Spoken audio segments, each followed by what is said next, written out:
UFC 210 co-main event was Chris Weidman versus Gegard Mousasi.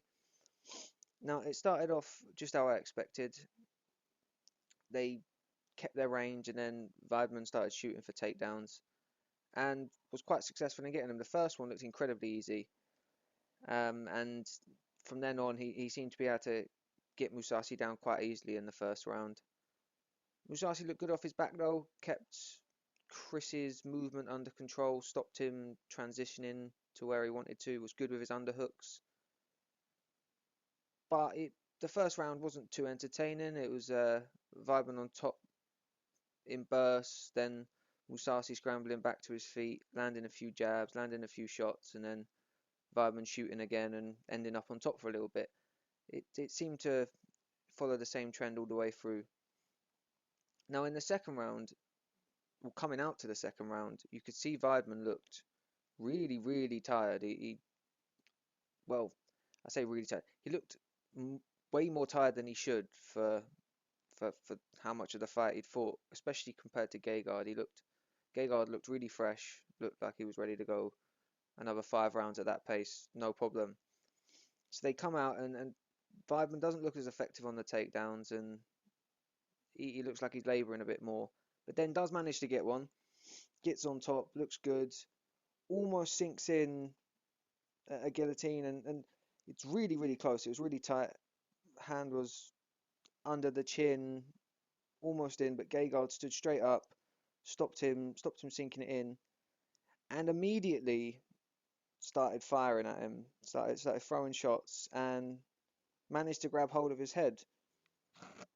Now this is where all the controversy happened, because obviously there's the new rule where if you have one hand down, you're not classed as a grounded opponent and you can still get kneed in the head. Gegard took advantage of this and obviously proceeded to knee Weidman in the head. Now the first one was clearly okay because Weidman's hand was nowhere near the mat, but the second one was very, very close. And Dan Mergliotta got a lot of stick after the fight for stopping it for a foul, but I can understand why he did. In real time, his hand does look like it's touching the mat, but if you really, really slow it down, you can see at the point of contact, he pulled his arm up as he kneed, so he was classed as a standing opponent when the knee actually struck. What I thought was even stranger was after they realised this and after they'd worked it out, and there was the confusion was sort of figured out by the ref and the fighters, then the doctor came in and just stopped it. Apparently he wasn't answering questions properly, Chris Weidman. He wasn't responding to the questions the doctor asked him correctly. But it seemed crazy. I know the rule is if you have to stop because of a strike, then the fight is over. But Chris Weidman didn't have to stop. He just did because it was deemed illegal.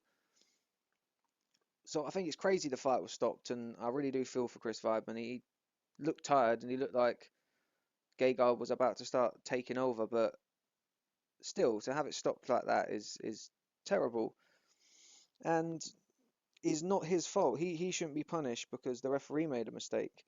And I know I said it was a perfectly justifiable mistake to make because of how difficult the call was, but yeah, it's just gutting to see a fight that good end like that. It looked like it was really starting to heat up and that they were starting to throw bombs. So we'll see what happens. We'll see if there's a rematch. I wouldn't mind seeing a rematch. I think it'd be interesting to see what happens next time. Let me know if you want to see a rematch, whether you think that's a good idea and whether it's a fight you'd like to watch again. And let me know what you think on the controversy. Was his hand down? Was he a grounded opponent? Do you think the fight should have been stopped because he stopped at that moment because of the knee? Yeah, let me know what you think. Let me know what your opinions are. Leave the comments below. Give me a like, and cheers for listening.